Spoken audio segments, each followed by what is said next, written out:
Welcome to Talking in a Time of Uncertainty. This is your host, Lucas Dodson. I'm alongside my guest, Nico Hoerner. Nico, thank you for taking the time to speak with me today. Yeah, great to be here. And Definitely a time of uncertainty. Most definitely. And for those that may not know Nico, he's a member of the Chicago Cubs, and he plays shortstop, second base, and outfield. Nico graduated from the Head Roy School in 2015. He then enrolled in Stanford, where he played college baseball. He was named to the All-Pac-12 team twice, and named to the All-Pac-12 defensive team his sophomore year. In the 2018 MLB draft, the Cubs selected him in the first round with the 24th overall pick. After about a year and a half of playing in the minor leagues, the Cubs promoted him to the major leagues on September 9, 2019. Facing the San Diego Padres, he had a stellar debut, going 3 for 5 with 4 RBIs and a win, and even got his name chanted on the road. Nico finished the 2019 season batting .282 with 3 home runs and 17 RBIs. As far as the 2020 season goes, it's fair to say that there's a lot of uncertainty ahead. With the potential changes to how the season plays out, there's league-wide uncertainty. But even within your own team, there are a lot of questions surrounding the final roster decisions. Shortstop's filled, because, of course, it's Javier Baez. But second base looks like it will be a fierce competition between yourself, David Bodie, Daniel Descalso, and Jason Kipnis, who was newly acquired in the offseason. So if you had to predict, what level do you think you will start the season at, and what level do you think you're ready to play at?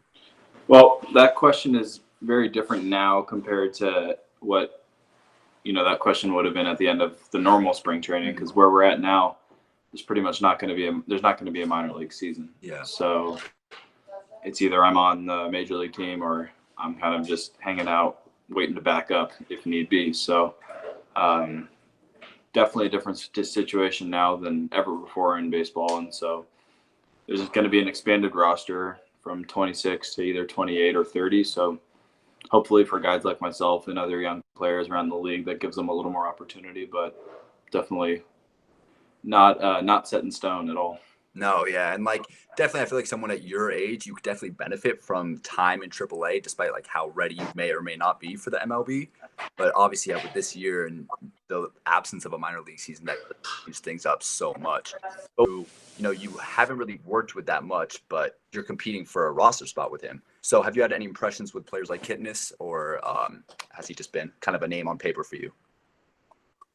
Yeah, he's been great. I think it was just a very natural relationship that we were just starting to build in spring training, but haven't seen him for 2 months now with everyone, obviously quarantined. So kind of everything's at a halt, but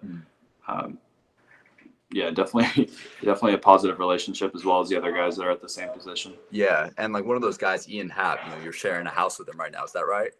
Yep, that's right. And you're also someone who could be seen as a utility player. So is Ian.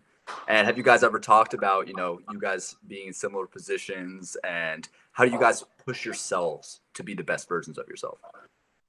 Yeah, he had to play a ton of positions under Joe Madden because he was big on moving guys around. And so as a young player coming up, Ian definitely had to be very flexible, and that ended up being a big asset of his. Hopefully now he can be an everyday starting player and really get his own role and position, maybe in center field. But yeah, definitely a nice example of how being versatile coming up can really help your career. Then how do you think with David Ross now as the manager, do you think that will change up a lot in terms of versatility and moving around players? Yeah, I mean, Joe is always known for being very creative as a manager, but just in baseball in general now, especially in the National League, there's just a lot of great players who are moving around position to position. So that's kind of just becoming a more normal thing. One thing that'll be different this year, though, is there's going to be a DH in the National League, so that'll change some of the need for moving guys in and out, and a lot of the the manager's creativity. So that'll definitely impact the game some, but we'll see. Yeah, it will. And I mean, the DH in the National League, that is such a radical change. I mean, it took a time like this with so much uncertainty to actually facilitate it.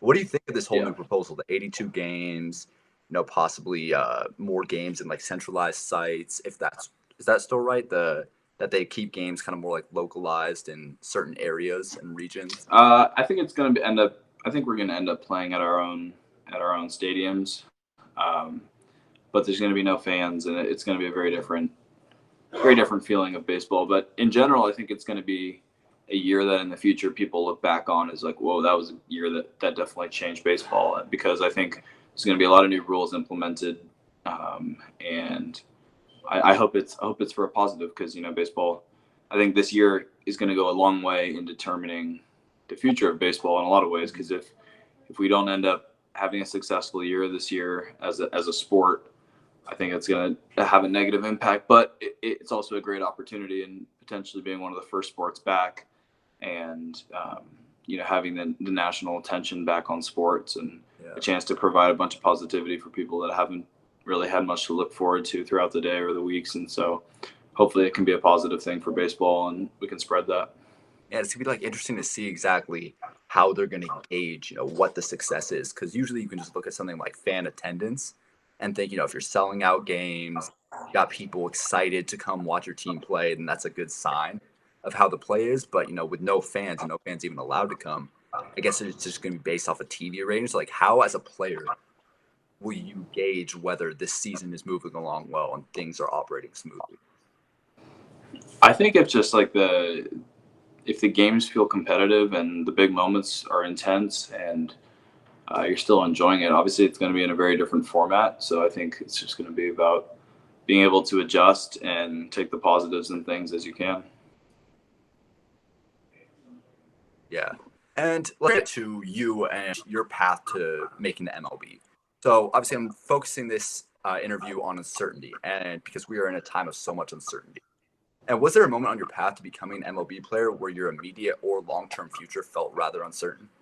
Well, yeah, both of the last 2 years, I've had pretty serious injuries. I tore my left UCL, ulnar collateral ligament, in my left elbow, and which isn't as bad as your throwing arm, but I did that in 2018, right after I got drafted, and then last year I broke my wrist. So, yeah, anytime you get hurt and you're just sitting around while everyone else is playing and developing and getting better, it's um, definitely a tough thing to take on. But both times I was able to recover fully and play pretty well after. So, yeah, that's probably the biggest uncertainties I've had. And was that, I assume that was more of like a physical uncertainty, wondering if your body was up to the task, or was it more so your mentality and getting back into like the baseball mindset? Yeah, injuries are both physical and mental. I think like it's a lot of time by yourself when you're in rehab, just living in a hotel in Arizona. You're not with a team at all, and so it's a strange place to be. And I think it can go both ways, just like the quarantine can. Like, I think it's anytime you have all this free time, it's kind of up to you to make the most of that time and transform it to a positive, or the other way around. So I think you kind of learn some skills in that process too.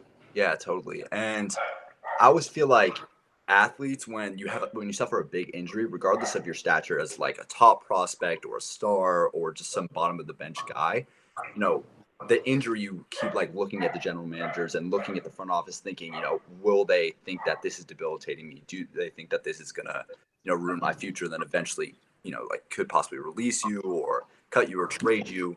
Did those thoughts ever run through your mind, or did you feel comfortable and assured by the Cubs general management and staff that you are still going to be their guy going forward? Yeah, I wasn't so much concerned about other people's perception of me. I was not worried about if I would be able to return to like full form.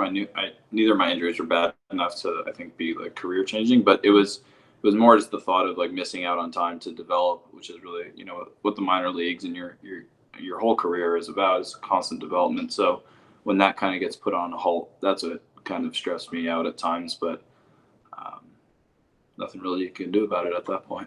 Yeah.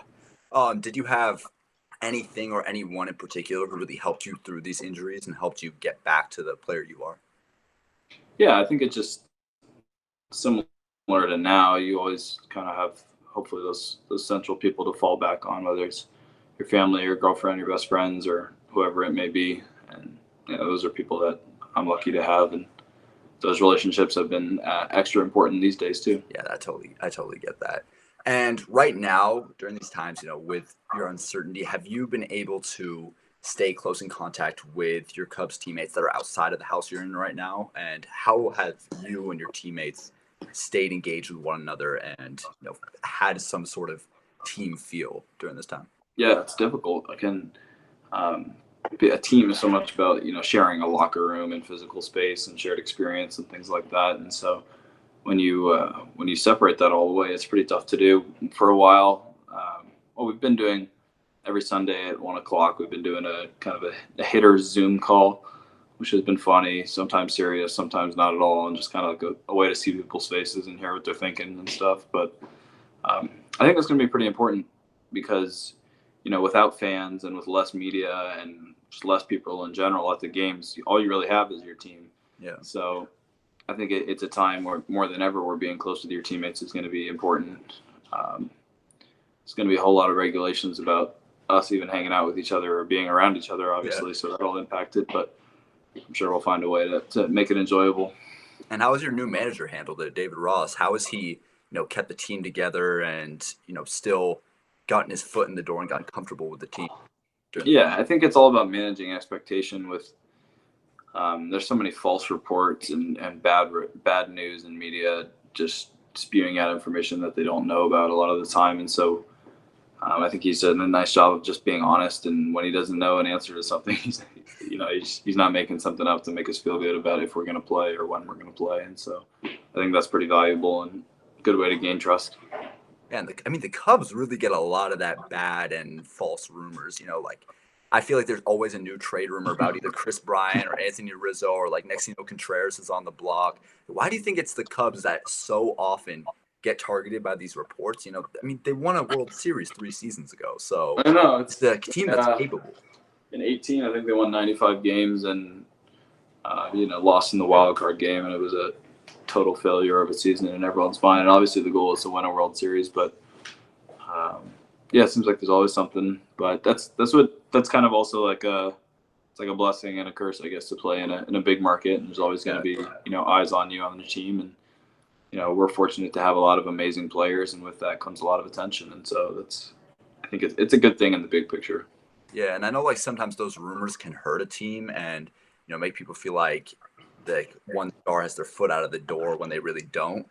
But other people can use it to motivate them and prove doubters wrong. Has there been a sense of that in the law? Yeah, obviously they use the doubters and people think the Cubs are done to motivate. Yeah, I haven't been with the group long enough to know how they've reacted to things in the past, but I think it's definitely a group that knows that they've underperformed a little bit in the last year or two, and is very capable of doing more in the future with the same group of guys. And I think Ross coming in this year brings a lot of great energy and a new spark. Yeah, that's great that you have a team and you have a manager that can help, with that time, with this uncertainty and figuring out exactly what future they have ahead of them. So that's pretty commendable as an organization. And just in general, not exactly with your injuries, but throughout your career, what has been something internally that you do to help with uncertain times, or any times that you feel like, your next step might be in question? I think just going a lot of very cliche things that are, I guess, cliche for a good reason, but just like handling things day by day. I guess I've learned from the past couple of years that really trying to predict anything isn't really worth much, because it usually doesn't go as such. So just being ready for the day and making the most of it, and building the relationships with the people that are actually around you is kind of the biggest thing for me. Sure. And as you know, the class of 2020 are some of many right now that are facing an uncertain future as in the class of 2020, enter the first phase of our adult life. So is there any advice that you would like to give to the class of 2020 and really others who could be experiencing some uncertainty in this time? I guess just that, the thing that stresses me out about the lack of the last 2 months of just kind of obviously being isolated, and it's just obviously the clock is ticking on, and real time is going by, and I had a birthday during this time and I got older, and that's stressful, especially when you're trying to accomplish things, right? But just that development happens at different time for people, and being 18 to 23 can mean a lot of different things for different people's lives. And it's been fun seeing how my different friends have developed from high school and where they're at 22, 23 now, and what that means. And There's not really a better or worse within that. It's just kind of your own path to figuring that out. Yeah, because I feel like a lot of people, especially now, really do feel like they don't know exactly what they're going to do in the next 4 years. And would you Yeah, say that like you and your friends had that sort of feeling, like they knew what they were going to do, or was it that they took their own path in college? yeah. I mean, I probably was the closest thing to like knowing what I was gonna do, but I had no idea what it would look like or where I would be and the people I would meet and things like that. And so there was uncertainty in that for me and for the rest of my friends. I always just enjoyed following them because they were usually following the things that they enjoyed and then see where that took them. So that was probably that's been the fun thing for me to follow from afar. Yeah, totally. Well, Nico, I thank you very much for your time, for your wisdom, for your stories. Yeah, it's been fun. I mean, definitely a difficult time, and I think the more people honestly just pick up the phone and call someone you care about is the better, or someone you haven't talked to in a long time that you used to have fun with, just things like that. I think is super valuable. So Definitely, that's all I got. for sure. Is there anyone that you've reached out to in this time that you haven't really talked to in a while? Yeah, high school friends. I mean, I've got my core group of guys that I'm very close with, but um, you can go 5 or 6 months without talking on the phone to someone easily, especially when you're 5 or 6 years removed, like we are now. So um, yeah, just those people are amazing, and it doesn't need to be every day, but just knowing that you still have those people in your life is pretty special. Sure. Well, thanks again, Nico. Yeah, of course. Have a good one, man.